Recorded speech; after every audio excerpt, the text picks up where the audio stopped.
بسم الله الرحمن الرحيم لا أحصي ثناء عليك أنت كما أثنيت على نفسك رب اغفر وارحم وأنت خير الراحمين حسبي الله لا إله إلا هو عليه توكلت هو رب العرش العظيم الذي هو ظاہر میں آپ کے بندے حقیقت میں نہایت گندے اللہ ہمارے دلوں کی گندگی کو دور فرما، ہمیں اپنی بندگی کا سلیقہ عطا فرما، شرمندگی والے کاموں سے ہماری حفاظت فرما، برے دن سے، بری بات سے، بری رات سے، برے انجام سے ہماری حفاظت فرما، سوئے خاتمہ سے ہماری حفاظت فرما۔ الذی ہاتھ اٹھائے جانے کے قابل نہیں اور یہ زبان کو سوال کرنے کے قابل، آپ سے نہ مانگے تو کس سے مانگے، آپ سے سوال نہ کریں تو کس سے سوال کریں۔ ایک کمزور ایک قوی کے دروازے پر، ایک سائل ایک سخی کے دروازے پر، ایک محتاج ایک غنی کے دروازے پر حاضر ہے۔ میرے پیارے اللہ ہمیں معاف کر دیجئے، آپ ہمیں معاف کر دیجئے، آپ ہمیں معاف کر دیجئے۔ اللہ جی یہ معصوم بچے، یہ مہمان رسول جب پڑھنے کے لیے اپنے ادارے میں آتے ہیں، یہ گھاڑیوں میں رہنے والے، یہ دیہاتوں میں رہنے والے، یہ دور دراز رہنے والے، جس دن چھٹی پوری کر کے مدرسے کی طرف چلتے ہیں، پوری رات ماں اٹھ کے دیکھتی ہے آج میرا منا یہاں سو رہا ہے، کل یہ گھر چھوڑ دے گا، کل یہ مدرسے کی طرف چلا جائے گا۔ ماں اٹھتی ہے اور سجدے میں سر رکھ کر ان معصوم بچوں کے لیے روتی ہے کہ یہ میرا بچہ صبح کو اٹھ کے مدرسے چلا جائے گا، اور صبح کو جلدی اٹھتی ہے، بچے کے لیے گرم پانی کرتی ہے، غسل کرواتی ہے، کپڑے پہناتی ہے، فجر کی نماز کے لیے مسجد بھیجتی ہے، ادھر ناشتہ تیار کر کے رکھتی ہے، بیگ تیار کر کے رکھتی ہے، ناشتہ کرا کے بچے کے والد کو کہتی ہے جاؤ میرے منہ کو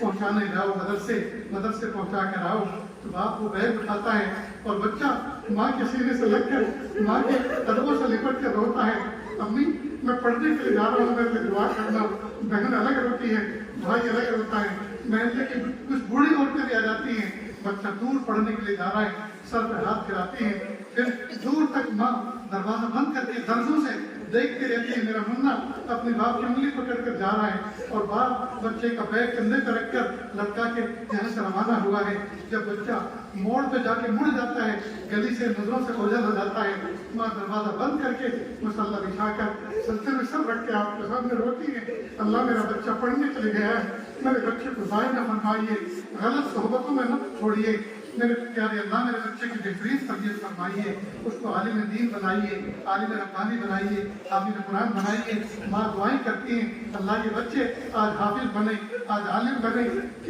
نہ جانے کتنی ماؤں کے آنسو ان بچوں کے پیچھے رہے ہیں، نہ جانے کتنی ماؤں کی قربانیاں ان بچوں کے پیچھے رہی ہیں۔ میرے پیارے اللہ آج کل مدارس عربیہ میں جگہ جگہ پہ جلسے ہو رہے ہیں، جگہ جگہ پہ بچوں کی تکمیل ہو رہی ہے، ان کی دستار بندی ہو رہی ہے، کہیں 10 بچے حافظ ہو رہے ہیں، کہیں 20 بچے حافظ ہو رہے ہیں، کہیں 40 بچے حافظ ہو رہے ہیں، کہیں 100 بچے عالم بن رہے ہیں، اور جب ان کی دستار بندی ہوتی ہے تو یہ بچے پہلے سے اپنے گھر اطلاع کر دیتے ہیں ابو ہمارے آخری جلسے میں آپ ضرور آنا، ہمارے سر پر ہمارے اساتذہ دستار لپیٹیں گے، وہ منظر آپ دیکھنا، آپ کی روح خوش ہو جائے گی،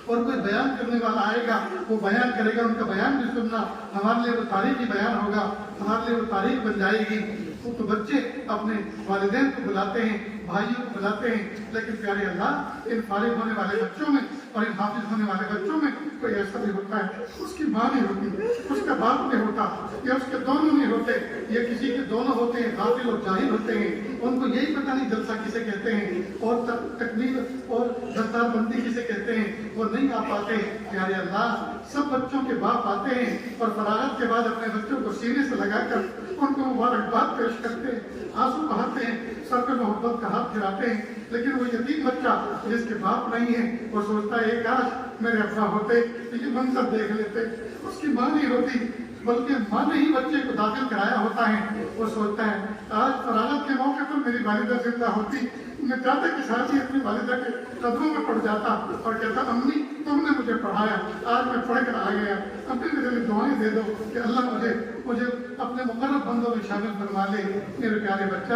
میرے پیارے ربا یہ معصوم بچے آج جن کے ماں اور جن کے باپ نہیں ہوں گے یا آئے نہیں ہوں گے، آج ان کو یاد کر کے وہ تڑپ رہے ہوں گے۔ اے میرے پیارے اللہ سب لوگوں کو یہ توفیق عطا فرمائیے، ان بچوں کی ہمت افزائی کرے، ان سے مسافہ کرے، ان کو سینے سے لگائے، ان کی پیشانی کو بوسہ دے اور یہ دعا کرے پیارے اللہ جس طرح سے آپ نے ان بچوں کو عالم دین بنایا، حافظ قرآن بنایا، رب کریم ایسے ہی ہماری نسلوں میں بھی عالم دین اور حافظ قرآن پیدا فرمائیے۔ میرے پیارے اللہ ان بچوں کو دن دونی رات چوگنی ترقی عطا فرما، اپنا قرب خاص عطا فرما کہ اللہ ان کو آگے بڑھنے اور مزید آگے بڑھنے کی توفیق عطا فرما کہ اللہ اس محفل میں نہ جانے کتنے دکھیارے، نہ جانے کتنے غم کے مارے بیٹھے ہوئے ہیں کہ اللہ سب کو سکون عطا فرما، سب کی تکلیفوں کو دور فرما کہ اللہ کوئی اپنے چھوٹے گھر کی وجہ سے پریشان ہے کہ اللہ اس کو کشادہ گھر عطا فرما، بہت سے کرائے کے گھر میں رہتے ہیں کہ اللہ ان کو اپنے ذاتی آشیانے عطا فرما۔ رب کریم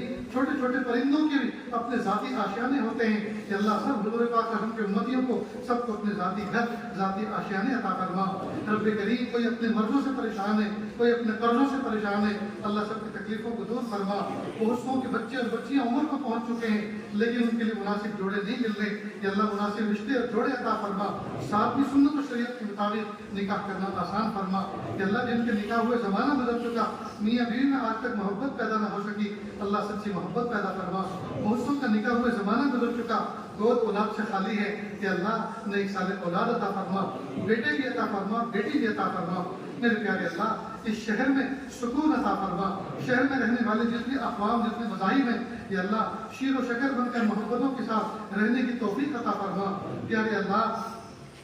جو لوگ بے گھر بے در بے سہارا ہیں ان کو سکون و سہارا عطا فرما۔ یہ اللہ جو حضور پاک صلی اللہ علیہ وسلم کی امتی ہیں کہ اللہ ان کے رزق حلال میں، ان کی تجارتوں میں برکت عطا فرما۔ میرے پیارے اللہ حضور کی امت جہاں جہاں پریشان ہے، چاہے وہ فلسطین و غزہ ہو، چاہے وہ ملک شام ہو، یا پیارے اللہ چاہے وہ دنیا کا کوئی بھی کنارہ ہو کہ اللہ حضور پاک صلی اللہ علیہ وسلم کی پیاری امت پہ اللہ سکون عطا فرما، رحمتیں عطا فرما، برکتیں عطا فرما۔ میرے پیارے اللہ رمضان بالکل قریب آ چکا کہ اللہ رمضان کے بہت گنے چنے دن رہ گئے۔ میرے پیارے اللہ ہمیں شان کے ساتھ رمضان میں داخل فرما اور رمضان کے روزے شان کے ساتھ، محبتوں کے ساتھ رکھنے کی توفیق عطا فرما۔ میرے پیارے رب نہ جانے امت کے کتنے افراد بے قصور